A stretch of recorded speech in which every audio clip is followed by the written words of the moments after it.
Ben Fagan here with another episode of Career Cash the podcast. And on this episode, I'm joined by the founder of Ramen Lab Eatery, Lewis Grayson. Lewis and I talk about why you need to stay consistent, how to go about adapting, and why you should always celebrate the small wins. It's an awesome conversation. Let's get to it.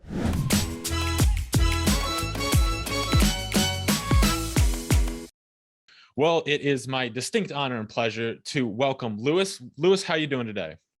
I'm doing well, Ben. How are you, man? Doing awesome, doing awesome. So I'm really excited because I think you have a very interesting story and an interesting background, but I think there's so much that, and this is why I love the podcast, is that it can be related to people in all different industries. And that's kind of what I want to dig into. But before we get there, can you catch me up and catch everybody else up with what you do on a day-to-day basis, and all the things that you're about right now? So I'm one of the founders of Ramen Lab Eatery here in the Palm Beach County area in Boca, Delray, and West Palm Beach. My day-to-day is basically I go around to almost all the restaurants, depending on which one needs my attention more. And right now we're working on structuring our restaurant, and we have our 5-year anniversary coming up in Boca Raton. So we have a lot of things going on, a 5-day event of all-out spree of competitions, little giveaways, things like that. We're also working on a new location out in West Boca in Mission Bay, Glades and 441. So we're keeping ourselves busy, and with the everyday challenge of staff and employees, it does get a little bit hectic. However, these are the types of things that I do on a daily basis. I know I do a lot of admin work in the background, and then towards the evening, I step into the restaurant. For example, the other week I was just in the kitchen because I was short on a staff in the kitchen. So it's never a boring day for me. No, never. One of my good friends is a manager at a restaurant. He's been in the restaurant business his whole life, and he tells me all sorts of things like that, where he's picking up short staff. Just it's always buzzing there. So no, it's good stuff. If we can hop in the time machine here and let's go back a few years. Was it always getting into entrepreneurship, always into the restaurant business, or how did you kind of arrive at this point that you're at right now? So for me, so I went to Lynn University. After that, I was like, oh man, I need to get out of Florida because I don't know if it was my thing back in the day. I mean, it's a lot better now. And I got it up in the DMV area, DC, Maryland, Virginia. Worked there for about 4 or 5 years, and I ended up working. I was jumping between jobs. Ended up working a little bit longer for Expedia, the online company in hospitality. And then all my work, as I look back on it, always led me to something in hospitality. And while I was there, I also did my tipping point on how to get into the restaurant was I challenged myself in doing a competition over there. They had a food market called Union Market over there, which is a food hall. And I did a competition where, we would submit our idea proposals, go into interviews and present our food. And we got into the finals where we presented our food to about, I think, 500 or 600 people on that day. And there were 5 judges, investors, top chefs, everything that we had to present to. And we got second place, People's Choice Award. However, second place doesn't really get you anywhere. You either win or you don't, because if you would have won, then we would have won a stall for the business to start our own business. Um, so that was sort of the tipping point for me. I had a good paying job. I traveled a lot, and I just wanted to, my ambitions took over from what I always wanted to do. And, I grew up in the restaurant business with my family. However, I was like, I don't want to do this business. It's long hours. I see the stress that they go through, and then everything moving away, learning the opportunities and seeing the bigger picture within the hospitality industry is what made me come back to it, I believe, and really challenging myself before that with the competition. And one thing led to another. I was working from home before it was a thing now. And I was like, okay, well, we got to try something. And the family was, why don't you open up something of your own? And I was like, okay. And nothing down here had like a ramen place or a real ramen place I love to go to in DC or New York. And I felt there was something missing in the market. So I was like, okay, well, let me give it a try. And my concern was, who's going to eat hot soup in a hot day in the summer? However, you'll be surprised. People are sitting outside sweating, eating all this type of hot soup. And I thought to myself, like, if I'm going to do this, then we're going to have to do it right. We have to make the noodles ourselves. We have to make everything ourselves, like from scratch, because we don't just want to be like another, no offense to any other restaurant. It's like they're just buying packaged items. So we want to make sure everything is done right. And I trained with the Japanese chef over my time and, really learned and crafted our skills and our ingredients. And here we are today with, I wouldn't say like 3 locations, the 4th one coming. And looking for the future to build more of like a hospitality group within our industry. So it's coming along. I love that. I think this process is so cool. And one of the things that I think is so unique about this kind of journey that you're on is once you get to the point that you're at right now, it's so easy to think. And I'd be interested to see if you get this at all. But it's easy to think, oh man, like Ramen Lab, boom, it's always been a place. It's always been a thing. You know, it was like an overnight kind of journey, right? And I'm sure, like you said, it's been a process. So can you kind of walk me through that? Were there any points throughout this journey where you're like, oh man, I don't know if this is really what I want to be doing or what I should be doing? Oh, there's been many times. For anyone to be an entrepreneur, I would like to say, like, I think to myself, I think I'm bipolar. One minute I feel like, oh yes, let's do it. The other next I'm like, oh, not again, you know. So there's been many points, especially I think towards the beginning. So at the beginning, I was working from home, like I said, and what I did was I opened up the restaurant while still working my corporate job at the same time, and I was really going back and forth between myself, like, do I quit my job and really go all in or not? And when you're an entrepreneur, you really have to go 110% in. If not, it's always lacking or something's missing. So that was really the challenge I had mentally for myself at the beginning. And then as soon as I quit my job, went full on, I felt a lot better. And then it comes to the point where you're in an everyday position, and within the hospitality industry, it's a lot about not intellectual intelligence. However, it's more on, I like to say it's not IQ, but more EQ, emotional intelligence, on how to deal with people, manage the people. And, you know, I think 90% of our industry in the hospitality or in the restaurant is 90% of the people think of it as, this is only my part time. I'm just doing this to get by. And then something else is going to come up, or I'm going to go into my industry. And 10% of the people really take this like seriously, like, this is my life. This is what I do. And the challenges for me mentally was like, I was in that boat of like, oh, am I really gonna do this or am I not? And then, you know, different opportunities, different things came up, and it was a everyday challenge just to, how do I improve? How do I improve? How do I make it better? Why are people not listening to me? How do I gain their respect and like really get them to understand? Because at the time when I opened, I was only 26 or 25, so I was still very young, and most of the people I hired were a lot older too. So that was a big challenge for me. And just everyday operations. Like, I know, like in this past year, especially since Corona passed, I came to a stagnant point on, okay, why I feel like I'm just stuck. I'm caught in my own rat race. So I had to change it up and do something different. So right now, what we're doing is we're trying to rebrand, and we're trying to redo one of the restaurants in Delray and look up new menus. However, you know, because with everything going on, there's more competition coming up, and if you're not the first, then you're going to be the last, you know. So, and if you're not always innovating, then you're just going to fade away and die. You know, it's not about the strongest that survive, it's the ones that adapt the fastest that survive. So that's something that I've really taken into consideration and really worked on these past year or two. I love that. Second place doesn't do the trick. You gotta be first there. No, so Exactly. was that, going back to the point on the that kind of emotional intelligence, was that something that you think you always had, or was that something that you had to adopt and you had to learn? I think it's a little bit of both. I always was a always think off my feet. So I know I think, you know, towards the end, this is what I would like to mention about procrastination. I think I was a big procrastinator in what I do and in my everyday life. Like, you know, I like to leave things a little bit last minute, which is not good. And I've learned from that. So now I try to organize myself a little bit more. And I think that's part of thinking off your feet, you know, like, oh shoot, I have to deliver. So, and then the other part is really learning.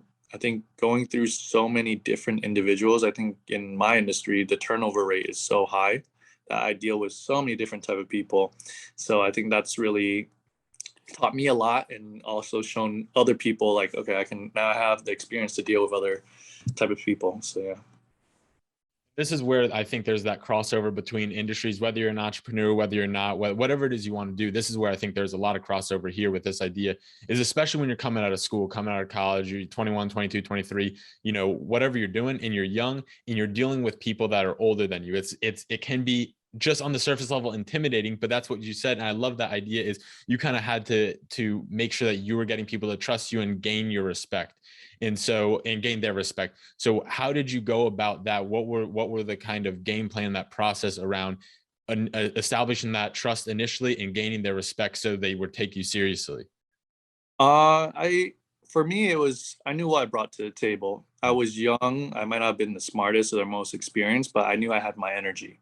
You Mm. know, when you get into any workforce or any workplace, it's the energy that you want to bring to it, and it's the guidance and the your vision on what you're trying to do and what you're trying to say. As long as your actions are speaking louder than your words, after, you know, I think that's what gained a lot of my respect for a lot of the older generation. Is I said I'm going to do something, and then I end up doing it, and we know we never under deliver on what we're trying to do, and we always try to over deliver on it. So that's something that I really learned, and I think you know, with the older generations, is if you can prove it through your actions and what you're doing and be consistent in what you're doing, then that's really a key factor in gaining their respect and their follow as well, you know. So you emphasize consistent there. And so is Yes. that something that's key? And why is that key? And how did you learn that consistency, should be emphasized when we're talking about these things? So consistency is key because we have so much information towards us every single day, and you know, our minds and our thoughts change every single time. For any entrepreneur, you know, we're always trying to improve. And what I mean by consistency is that, you know, if I tell a staff that, you know, this is our plan, this is what we're going to do, that I'm working towards that, and I don't change the path as much. You know, there might be other obstacles that come in the way, whatever it is. However, keeping a consistency workflow in an everyday path is what gains, I guess, more of a I don't want to say respect, but more of a commitment from your staff. You know, they see you consistently trying, see you consistently improving, consistently working, then that's where they're like, oh shoot, okay, he does mean what he has to say, and he is doing what he is doing every single day, trying to make it better for everyone else. So that's the commitment that I'm going to give to him. So that's something that I've experienced the hard way, because I think in the beginning I wasn't consistent, because even myself, I wasn't consistent. Am I going to keep my corporate job, or am I going to move to do this entrepreneur life? And then when I did move to do the entrepreneur life, I'm like, oh, I'm still questioning myself in the first year or two. But even though everything was going great, you know, I had a successful business, it's just my own ambition on what I wanted to do. And how do you deal with that internal talk? Kind of how do you have those conversations? Because I know, at least for me, there's always a little chatter there, and we try to use it for a strength and not a weakness. But how have you what's that relationship been with that inner voice for you? My inner voice is, everyone has their own inner voice. I love it. Right. It's just, honestly, it's trying to just tackle it. Um, for me, it was just trying to think positive. You know, what would I be doing? I know I have to pay my dues in the first year or two and really put in the work, which is fine. And the bigger voice in my mind is my ambition. I knew I wanted to be at a better place. I knew I wanted something bigger, and that was just me in general. Like, some people are fine with just one restaurant. You know, for me, it's not. For me, I want more, and I want more, and maybe that's just my human nature, and I don't know where it stems from, but you know, it's just something I want better for myself. You know, I want to have the restaurant group. I want to have a good team, and it's being an entrepreneur is a selfish thing. It's really a selfish, um, you know, even with my family or whatever, is because they're all working for you and your ambition, and you're trying to get them on board for your selfishness. And that's really an entrepreneur, you know, trying to build something for everyone. However, you know, it's off you and you yourself. So you know, dealing with those voices in my head, and you know, going back and forth, was really just putting paperwork and just getting down and dirty on it, and just learning and really committing to myself, and really like, and also having a good mentor. Having a great mentor really helps. Or, you know, talking about it, don't just keep it in to yourself, but having someone, friends, to talk about it. And a good mentor is, one of them is my uncle.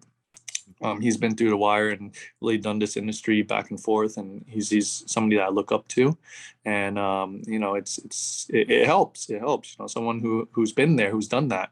It's in trying to push myself out into these entrepreneur networking events, just to see, like, you know, was this what you wanted to do? Are you sure this is what you wanted to do? And it's like, you know, I'm questioning myself and I'm questioning them, and they're like giving me reassurance. So it really helps, you know, being open with it, not just keeping it to yourself.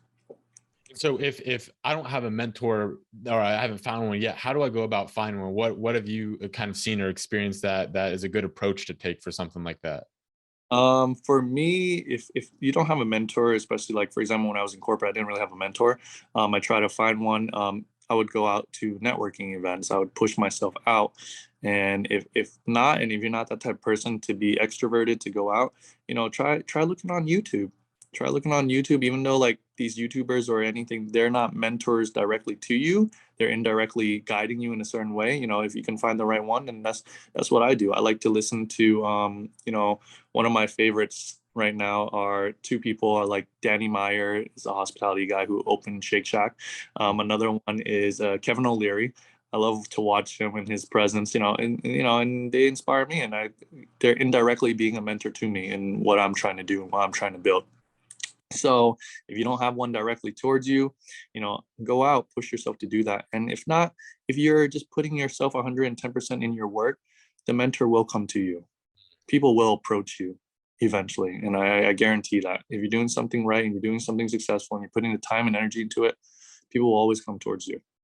Yeah, I think that's such a reassuring statement. One, that there is all these resources around us that we often overlook because we're on our phones, we're on YouTube, we're like, oh dang, let's see, we can use that as a resource too. And then, like you said, I love the sentiment around you put in the work, and then, you know, like the if you build it, they will come kind of, you know, idea behind it too. So I want to jump back to something that caught my attention when you talked about consistency again. How do you balance that necessity to be consistent with the also similar necessity to be able to adapt and adjust? And like you're saying, whether it's renovating a store, changing the menu, how do you balance those two? Because I think they work together and also separate in some ways. So consistency and And what do and consistency and the ability to adapt. And so how can I be consistent on what I'm doing, but also still be open to changing if and when it's necessary? got you? I think they complement each other. If you can consistently adapt, I Mm. think that's a great thing for any entrepreneur and anything that we do in our business. Consistency in terms of the day-to-day operation to keep your staff happy and going from there. You know, if they need to adapt, then they know. Like all my staff know that I change something that I do or in the restaurant every single week or every month. That's my consistency. My consistency is always changing right now. So you know, I think they go hand in hand together. And consistency, I don't like to think consistency as a rigorous type of job or a rigorous type of thing that you always have to do. However, it's a consistency of building your business, of building something, and building your staff. I just had a meeting with all my managers, and I was trying to tell them like, listen, once we pass the first 3 months of training for new staff, that doesn't mean we stop training them. You know, the consistency of training is an ongoing thing. So that consistency needs to continue to do that, right? And then we have to adapt to a certain type of training because things change every day. So now you have to adapt to a new type of training for new type of people, you know. So this is, I think it goes hand in hand on what you're saying, and I think those are the type of things. So as long as you're consistently adapting, then it'll be perfect for you. I love it. I love it. So here's $1 million question for you. Okay. You talked about expanding and it's not just one store. It's not just five. I know you guys are continuing to build and build and build. So what is it that you want? What is it that you're looking for? Is it with Ramen Lab, or is it just this idea of this continuous journey? What is it that Louis Grayson wants? For me, I would love to have a unique hospitality group. Mm. That's my unique hospitality group where a mainstream hospitality or a private equity is looking forward to invest into us. That's my business goal, and to have a team that I can grow with. Is, you know, entrepreneurship is a lonely road, and for me, it's like you know, we want to offer partnerships fund managers that's been here with us since day one, etc. So it's that's my dream on what I would like, and I would love to own real estate property. So leading on to, you know, I think restaurant is my foundation on how I make my money, and then leading on to that money would be to purchase property and, you know, open up those plazas, open up those cool coffee places, but also owning the actual plaza itself. So you know, I think real estate and restaurant go hand in hand. So you know, for me, my belief is like, you know, if I buy a or if there's a plaza, I think a restaurant brings the people into the plaza. It creates the excitement and entertainment, and you know, if you can have two of those components, I think that's really the dream that I'm working on right now. My next 5 year plan is that it's, you know, I've just finished this 5 year, now I gotta go into the next 5 years. So that's my business ambition and my goals right now. I love it. I love it. And before we wrap up, I do want to get to this one point, because as you're going through this journey, how have you gone about remaining patient throughout this? Because it's there is no finish line almost, and you want to have it happen now. So how do you go about remaining patient as you're continuing to grow? Oh man, I am not a patient person. I try to. I think as I get older, I become a little bit more patient in what I do.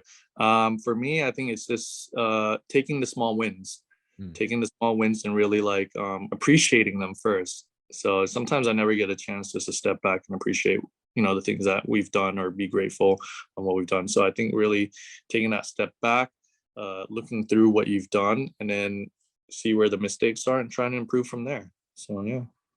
Absolutely.